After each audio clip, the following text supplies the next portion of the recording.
Bien, merci. Donc en fait, moi j'ai le plaisir d'accueillir Sébastien l'a déjà fait David Manteau, que Sébastien a déjà présenté, qui est le patron de la French Tech. Je dirais avant de te passer la parole, puisque tu as prévu une présentation en quelques slides, qu'au-delà de ça, tu es quelqu'un qui nous a beaucoup aidé aussi, qui a été un bon sparring partner dans tout ce qu'on avait à monter, que ce soit West Web Festival, que ce soit l'initiative West Web Valley, effectivement, à l'époque. Et je le dis au passage que il y a toi, il y a ton équipe, qui fait beaucoup pour que cet écosystème digital français grandisse, que ce soit bien sûr à Paris, mais en région aussi. Et la preuve de ta présence aujourd'hui parmi nous. Et c'est surtout ça que je voulais souligner aujourd'hui, c'est que tu es pour nous quelqu'un qui a objectivement beaucoup compté dans la manière dont tu as monté nos différentes opérations. Donc j'oublie pas qu'à cette 4e édition, elle te doit aussi un peu à toi et ton équipe qui était presque au complet l'année dernière sur cette même scène à Carré. Donc je vais pas aller plus loin, je vais te passer la parole. Je crois que tu as beaucoup de choses à nous dire sur l'actualité de la French Tech en faisant un cocorico. On peut le faire, je crois, parce qu'il y a de beaux succès depuis quelques temps qui ont pu s'installer grâce à toi et tous ceux qui te suivent. Merci David. Merci infiniment à toute l'équipe du West Web Festival et merci Ronan, merci infiniment. Il faut que je vise la régie. Ok. Donc merci. Effectivement, je suis aussi particulièrement. Merci de m'avoir invité et fier aussi de la réussite du West Web Festival et aussi de l'aventure West Web Valley, effectivement, qu'on a soutenu parce que aussi dès le départ, c'était nous notre challenge, c'était de soutenir la croissance et le développement de la communauté des startups françaises mais surtout en appuyant toutes les initiatives où qu'elles soient. Et je trouve que effectivement l'initiative West Web Valley était pour ça extrêmement formidable et surtout de montrer qu'il y a des initiatives partout en France. C'est aussi quelque chose qui, je pense, nous caractérise. C'est-à-dire que les talents sont évidemment partout en France et qu'il faut soutenir le développement des startups partout sur notre territoire. Juste en 2 mots, donc moi je m'occupe depuis le début de cette initiative, la French Tech, initiative publique. Je travaille au sein du ministère de l'économie. On a une petite équipe et notre truc, c'est essayer de vous soutenir, de soutenir l'écosystème, de soutenir la dynamique des entrepreneurs, de vous valoriser, de valoriser les succès, de valoriser l'entrepreneuriat, d'expliquer en France, partout aussi, pourquoi c'est important les startups, combien elles sont dynamiques, comment elles créent de l'emploi, de la valeur, et aussi de le faire savoir au monde entier. Ça, c'était aussi notre challenge au départ. Faire savoir partout, en Californie, en Chine, un peu partout, dans le reste de l'Europe, qu'il y avait un écosystème formidable et qu'il y avait plein d'opportunités aussi en France, parce que les entrepreneurs français et les startups françaises ont besoin d'attirer des talents. Je vous ai préparé une petite... J'essaie de ne pas être ennuyeux, mais je me dis, voilà, essayer de faire un petit, pour le coup, regard rétroactif ou rétrospectif sur qu'est-ce qui s'est passé dans l'écosystème ces 3-4 dernières années, en vous donnant quelques chiffres. Pour voir un peu comment, pour essayer de caractériser un peu ce qui s'est passé. Et alors, c'est une étude qu'on a. Il faut que je vise la régie. Hop, comme ça marche. C'est une étude qu'on a faite avec EY, qu'on n'a pas encore rendue publique, donc vous en avez la primeur d'une certaine manière, pour essayer de caractériser la dynamique de l'écosystème de start-up et de le positionner un peu par rapport à quelques concurrents dans le monde. Donc, hop. Alors, ça c'est juste une frise pour vous dire qu'il s'est passé plein de choses, vous voyez rien, c'est normal. Mais tous ces losanges, c'est des faits marquants de l'écosystème, c'est de belles levées de fonds, c'est des exits, c'est des succès d'entreprises. On voit vraiment rien, je suis désolé. Mais en tout cas, les choses s'accélèrent. Alors ça, les choses s'accélèrent, on le sent. Vous êtes tous une bonne partie d'entre vous dans l'écosystème, on le sent. Mais on voulait on voulait essayer de le caractériser. Et donc, un premier truc, c'est qu'on s'occupe de start-up. Et alors, c'est quoi une start-up? Alors, évidemment, je sais pas, je sens que je vais me faire chambrer à la fin par nos 2 amis à la fin de la matinée, sans faire un travail trop compliqué sur ce que c'est que ça. On s'est aussi dit, voilà, si on veut essayer d'avoir des chiffres sur les start-up françaises, c'est bien de le définir. Je ne veux pas rentrer dans le détail, mais nous, on a essayé de donner une dimension. Je vous donne des éléments comme ça. Pour nous, la start-up, c'est vraiment une société évidemment qui porte une innovation dans tous les domaines d'ailleurs. C'est pas seulement le pur digital, ça peut être la santé, ça peut être les clean tech, etc. Mais une vraie innovation et avec un vrai potentiel de croissance. Donc, quand on a essayé de regarder comment ça se passait dans la start-up française, on a exclu, on va dire, je sais pas, les agences de communication, même les agences web ou les travailleurs indépendants ou prestataires ou les sociétés de conseil, les SS2I par exemple. Donc on a mis ça de côté, on s'est vraiment concentré, on est un peu puriste là-dessus, mais sur ce que sont les startups. Alors voilà, donc on a regardé ce qui s'est passé depuis 3-4 ans. Et première question, la France crée-t-elle plus de startups aujourd'hui qu'il y a 3-4 ans? Alors on entend parler, tous les gens qui travaillent en particulier dans les universités nous disent ouais, on a de plus en plus de création de startups. Donc on a regardé Et en fait, première chose, un ordre de grandeur, nous on a compté à peu près l'ordre de grandeur dans notre observatoire, il y a 10 000 startups en France, selon la définition qu'on en a donnée. Et premier point, 65% sont hors de Paris. Donc 35% seulement des entreprises sont en Paris-Île-de-France. Hein. Donc 65% des startups sont en région, ce qui vient plutôt accréditer notre volontarisme pour justement impliquer l'ensemble de nos territoires et l'ensemble de l'écosystème français. Alors, sur la création d'entreprise, voilà, en fait, depuis ces dernières années, tous les ans, il se crée 30% de plus de startups comparé à l'année d'avant. Et donc, on a un taux de croissance de 220%, c'est-à-dire que le nombre de startups créées en 2015 a cru de 220% quand on compare à 2012. Donc, première chose, il y a un vrai mouvement dans notre société pour créer des boîtes, pour créer des startups. Deuxième point, et c'était ça l'enjeu, finalement, c'était pas tant est-ce qu'on crée plus de sociétés, quoique, et ça s'est passé, c'est bien, mais aussi est-ce qu'elles grandissent plus? Est-ce qu'en fait, on arrive à créer des sociétés qui grandissent? Parce que c'est quand une start-up grandit qu'elle crée de la valeur. Ça, c'est extrêmement important. Statistiquement, on va dire une société, je vais vous montrer, une société qui a quelques années et qui est autour d'une dizaine de personnes, en gros, ça ne crée pas beaucoup de valeur en moyenne, hein, bien sûr, sur l'ensemble de l'économie et de l'écosystème. Et c'est quand la boîte commence à vraiment agrandir et avoir cette fameuse phase de scale, de croissance, notez le mot pour tout à l'heure, et bien que la valeur se crée. Et donc notre enjeu collectif, c'est que les startups françaises croissent plus. Donc on a essayé de regarder ça, ce qui n'est pas extrêmement facile. Oups, je ne sais pas comment je recule, pardon. Ah oui, hop.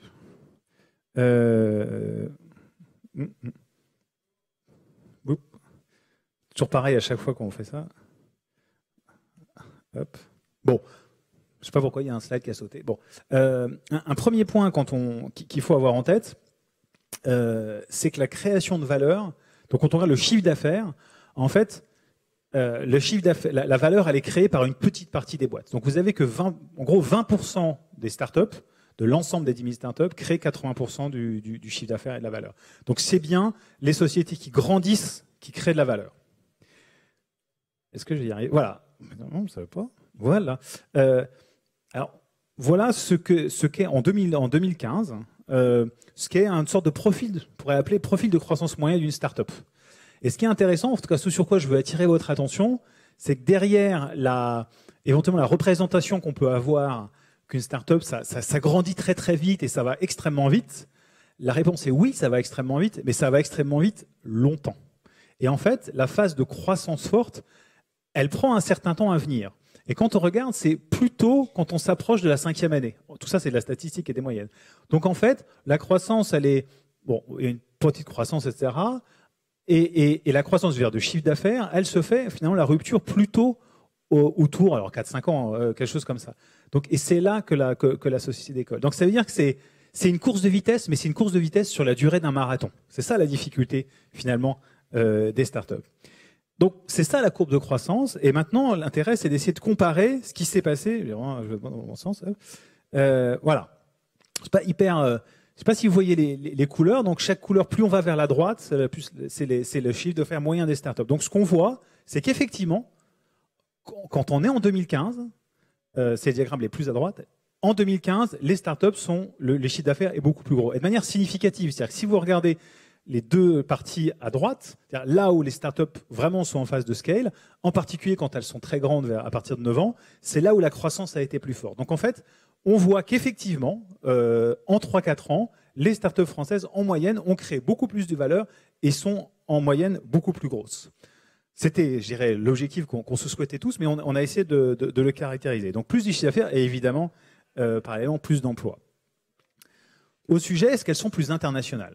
Est-ce que les startups françaises sont plus internationales? La croissance, elle est beaucoup à l'international. Et c'était aussi un de nos enjeux. Est-ce qu'on arrive à rendre plus internationales ces startups? La réponse est oui, aussi. Voilà un peu les quelques éléments sur le chiffre d'affaires à l'international. Pareil, concentrons-nous plutôt sur la partie droite, où le développement, en particulier international, est fort. Et il y a une croissance forte de la part du CA international en quelques années.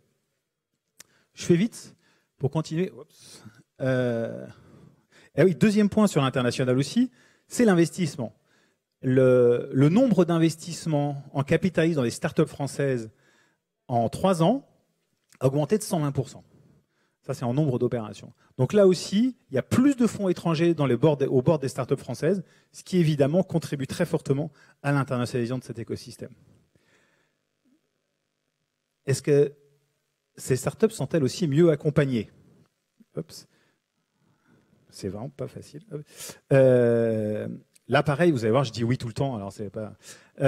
Oui, pareil, croissance du nombre d'incubateurs, d'accélérateurs, de structures d'accompagnement des startups. Voilà, quelques idées. Une augmentation de plus de 50% à la fois en nombre d'entités et puis en nombre de places ou nombre de startups accompagnées. Et évidemment, en 2017, il y a un grand projet à Paris qui est Station F qui va encore augmenter ce chiffre. Donc, je dirais l'engagement collectif de l'écosystème et sa structuration, c'est à accélérer et accentuer de manière extrêmement spectaculaire ces 3 dernières années. Et enfin, parce que dans mon sens, est-ce qu'elles sont mieux financées? Alors évidemment, le financement est un moyen pour les entreprises. On a vu que ces entreprises, les startups font plus de chiffre d'affaires, sont plus internationales. Et évidemment, l'un des moyens, c'est le carburant financier pour réussir à développer et à grandir et à faire développer ces startups. C'est pas facile. Alors, première chose, mais ça, Jean-David l'a dit aussi tout à l'heure, lui, il a un recul sur 5 ans. Nous, on est parti en 2013. Donc voilà, la croissance des levées de fonds des startups françaises depuis 2013, c'est la croissance la plus forte en Europe, au sens large d'ailleurs, on peut mettre Israël dedans. Donc on est passé de un peu moins de 1 milliard d'euros jusqu'à actuellement 2,2 milliards. Donc c'est 250% de croissance en 3 ans. Avec cette fois-ci une répartition, autre sujet intéressant, entre les régions et Paris, qui est que presque 70% de l'investissement vont des startups qui sont basées en région Île-de-France. Donc le ratio est finalement inversé de celui de la répartition territoriale des startups. Si on prend pas peu de recul, après le nombre d'opérations, aujourd'hui, donc c'est 150% de croissance du nombre d'opérations, donc le nombre d'investissements dans les startups françaises, qui place la France, on va dire, quasiment au même niveau que la Grande-Bretagne, au premier rang, peut-être un petit peu moins, ça dépend un peu des moments, comment on compte, etc., mais à peu près au même niveau que la Grande-Bretagne et bien loin devant l'Allemagne. Non, ça j'ai déjà fait. Oh la vache. Voilà. Et troisième, autre sujet qui était un sujet aussi très important initialement, c'est comment la capacité qu'ont les sociétés, les startups françaises à attirer des financements importants et à bénéficier de tours de table importants pour leur financement. Et si on regarde des tours de financement en capital risque supérieurs à 30 millions d'euros, donc l'évolution, c'est plus de 3,5 fois donc le nombre de tours supérieurs à 30 millions entre 2016 et 2013. Donc voilà, je dirais, donc si je résume un petit peu, on a plus de création de startups, des startups qui grandissent plus, des startups qui sont plus internationales, des startups qui sont mieux financées, qui ont plus accès à des fonds, en particulier à des gros tours de table, y compris venant de fonds d'investissement étrangers. Pour finir, peut-être, juste pour quelques éléments de comparaison internationale, en me focalisant sur l'aspect financier, on va dire c'est les données plutôt, ce sont les données qui sont disponibles. Voilà. Donc, prenez à gauche, la France, c'est à peu près 2 milliards d'euros, le Royaume-Uni, 4 milliards, voilà, l'Allemagne, l'Europe, une quinzaine de milliards d'euros. Juste pour comparer avec les États-Unis. Les États-Unis, c'est plus de 50 milliards d'euros d'investissement l'année dernière. Juste la région de San Francisco, 22 milliards, et la Chine, 27 milliards. Donc, on est quand même en ordre de grandeur, évidemment. Donc, je pense que l'Europe, globalement, et la France en particulier, rattrape d'une certaine manière un retard et sur une dynamique de croissance quand même extrêmement forte. Évidemment, il y a aussi des problématiques de valorisation qui fait que les montants levés sont aussi plus bas que notamment aux États-Unis, mais on reste encore des ordres de grandeur en dessous de ce que sont les grands champions internationaux. Et juste quand on compare, c'est pas hyper clair, mais un ratio qui est intéressant, c'est l'investissement en capital risque rapporté au PIB. Et cet indicateur-là, ça montre un peu l'effort qu'une nation consacre à l'investissement dans ses startups. Évidemment, on a multiplié par plus que 2 en France. Mais on reste 2 fois moins que le Royaume-Uni, 4 fois moins que les États-Unis, et alors là, 20 fois moins qu'Israël. Donc encore une fois, voilà encore un chemin et quelque chose sur lequel il faut que collectivement on continue et que l'effort soit maintenu. Donc je ne résiste pas, si j'y arrive, à donner quelques citations pour finir. Une première, c'est Philippe Botteri, qui est partenaire chez Accel à Londres, et qui a expliqué au Financial Times, et il le répète souvent, que son observation est que la France, l'écosystème de la French Tech est celui qui s'est développé, qui a cru le plus rapidement au cours des 5 dernières années quand on compare au reste de l'Europe. Et la deuxième chose, c'est qu'effectivement, Paris ou la France en général vraiment est en train de talonner Londres pour le titre de capitale des startups ou de pays écosystème cœur des startups en Europe. Donc voilà, c'est notre challenge à tous pour les mois et les années qui viennent. Il y a sans doute des opportunités très fortes qui s'ouvrent actuellement au niveau international, le Brexit, etc. Il y a plein d'opportunités, il y a énormément d'énergie, vous tous, dans l'écosystème, plein d'opportunités, donc on est super optimiste pour l'avenir et j'aimerais bien peut-être revenir l'année prochaine ou dans 2 ans avec des chiffres encore plus spectaculaires. Voilà, merci à tous.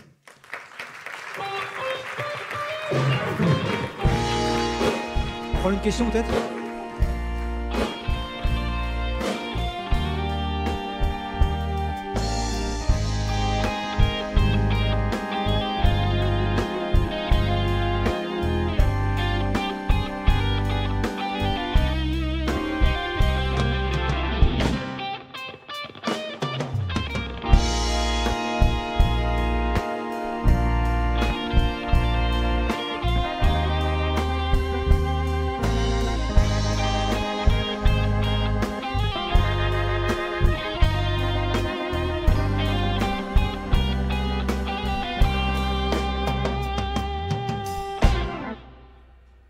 David, merci beaucoup. On va te libérer assez vite parce que le temps passe rapidement. Juste d'un mot, insister sur ce que tu disais. La French Tech montre que tout ça, ça va bien. Il y a un sujet de financement. La bonne nouvelle, c'est que c'est pas le plus compliqué.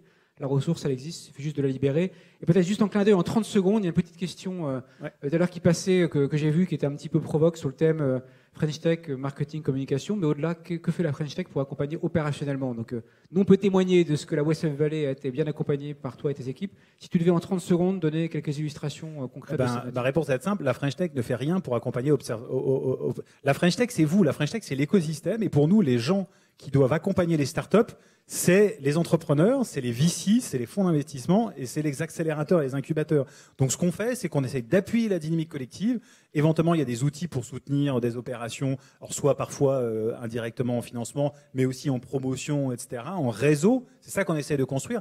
Mais l'accompagnement, l'offre pour une start-up, c'est vraiment quelque chose d'ailleurs qui a une dimension locale forte. C'est vraiment aux acteurs de l'écosystème et on va dire à l'écosystème privé de s'en emparer.